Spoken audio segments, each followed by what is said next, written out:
Your grandfather, he's so immensely proud of your career. I know this might sound a little strange, but he is like taking a little bit of credit in a bit of a strange way. I know it's funny. Yeah. But yeah. he's somehow, in some way, like kind of taking credit in part because he feels like he, again, was trying to teach these like useful, resourceful things. That sounds about right. My grandfather, Shirley, he was the biggest storyteller I've ever met. That's why I'm a songwriter. When I want to tell a story, I want to tell it like my grandfather told her. I want to tell it with such imagery. He'd remember like conversations he had with somebody when he was 10. Right. And he's sitting here, an 85-year-old man telling these stories, and you're like, how in the world does he do that? There's just certain characters out there. And yep. Shirley Eldredge was one of them. It's a brand new day.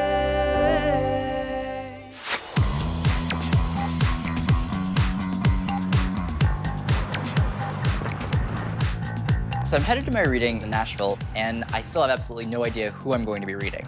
Even though I'm going to a new place, my process is still fundamentally the same. I don't want to know anything about who I'm reading until they open the door. Tyler, what's happening? How are you? I'm Brett. Good to meet you, Brett. Welcome to the record label. Whoa. Here we are. My name is Brett Eldredge. I am a country music singer. I live here in Nashville, Tennessee, Music City. Welcome to Music City. I've had several hits on the radio, but you know, I don't know if he likes country. We're gonna find out today. If he's not a country fan, Tyler, we're gonna make you a country fan. Well, thank you for having me. I'm happy to be glad here. to have you here, man. So, are you interested in a medium reading? Yeah? Okay, cool. Absolutely. All right. The only question I have is, do you want to know everything? Why not? Sure. Okay, well, let's do it. Am I a skeptic? Yes, but I'm a very curious person. I'm gonna give it my best shot to see if it's the real deal. What's the worst that can happen, you know? All right, so I will scribble, and I'll just let you know what kind of pops in, and we'll go from there. All right.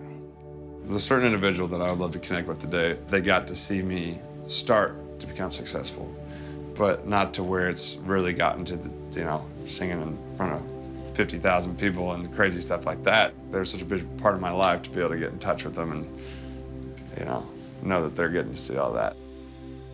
Immediately, one of the main energies that's coming through is like a very paternal type of a figure, not just for you, but like for family. He comes across as being like an older gentleman, and family is everything to him. He is making me feel like he's one of the big reasons why I'm here. Like, I have the chills. That's how strong of a man this is, so I like that. Let's see, we've got that there. When he comes through, he's also having me reference to Mr. Fix-It, Mr. Fix-It. So he's acknowledging like fixing things. I feel like if something's wrong, he's the first person I go to want to fix this. Yeah, funny enough, he's showing me a symbol of like a car. There's a reference like changing a tire. It's like a random thing, but he's having me talk about the instance where we change a tire. He's putting a special highlight on that though for some reason. Yeah. Does that make any sense? Yeah. Okay. That was my grandfather on my other side. On the other side, okay. His name was Shirley. He had a car service gas station for 40 years. Right, yeah. And so that's what he, yeah. when you said that, I was like, oh wow, that's right. I mean, that's what he did. He worked on cars, and as kids, he'd always help us figure out how to change the oil and tell us how many pounds of air pressure you're supposed to put in your tires, and like pretty wild. That's awesome. Pretty wild. You hit that right in the head. Very cool. I'm still in my head, like sitting there turning like, he's making this up, but how did he just hit that? How did he just hit that? And I'm shocked. Pretty amazing. I was talking about somebody that I really want to get in touch with without trying to tell any details. And that was my grandpa Shirley, and that gave me chills. that was a good feeling.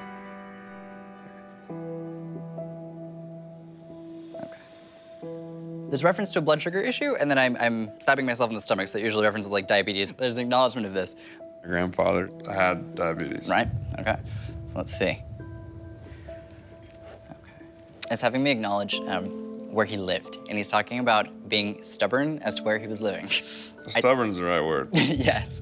And when this comes through, there's a feeling of like, I want to stay where I'm at in my home. I don't want to have to go to a hospital to have to go and do this. But the acknowledgement is that he is coming through in more of an apologetic sense, because there would have been a need ultimately to go to a hospital, but he would have fought this. Didn't go to hospital. Right. And didn't die in a hospital. Yeah. Yeah. There's a feeling on his end that he wants to be known that he has closure, but he gives me the kind of impression where I feel like family might not. And the way that I want to describe this is he didn't need anybody to hold his hand when he died. He didn't. he wanted to go alone. He didn't want family to have to see this process. The way he died was most likely had a heart attack because he died alone. I think he had a new cell phone. He tried to call family and he couldn't figure it out or something. Then he passed on his own. Oh, I'm so, sorry. Yeah. so I think everybody was always kind of like, Right. oh, what if I could have been there? Well, nobody, Right. you know, nobody, and that's tough for everybody to the what ifs of, you know, going out by yourself. It's not a fun way to go, and everybody had to live with that and said, what if we answered the phone? Well, you can't change that now. No. And when he came through, I mean, there was such an acknowledgement of him being okay with passing away alone, and ultimately, you know, that it really was okay on his end, and that he had closure with how he passed, and therefore he wanted all family to have closure with how he passed too. Yeah. Truly. There's no way he could know this. When he started talking about my grandfather's death and he was at home alone, I was destroyed by that. So I, you know, wanted to get closure on that as well.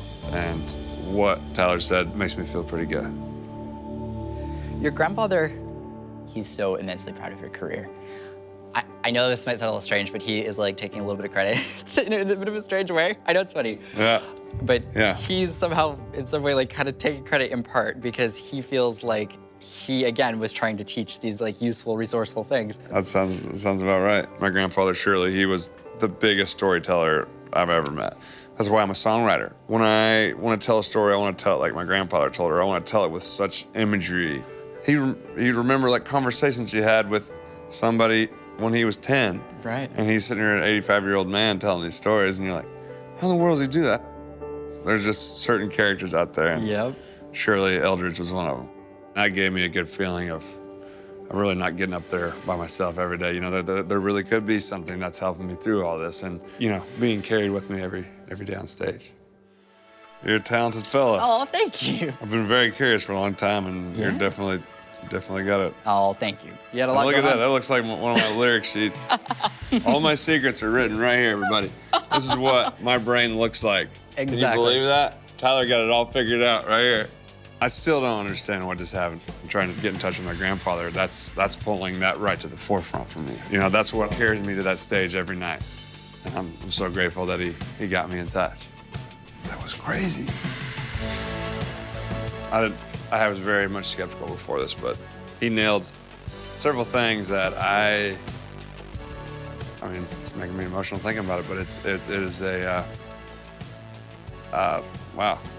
He nailed my grandfather spot on. He was the main person I wanted to get in touch with today, so we'll have to do it some more.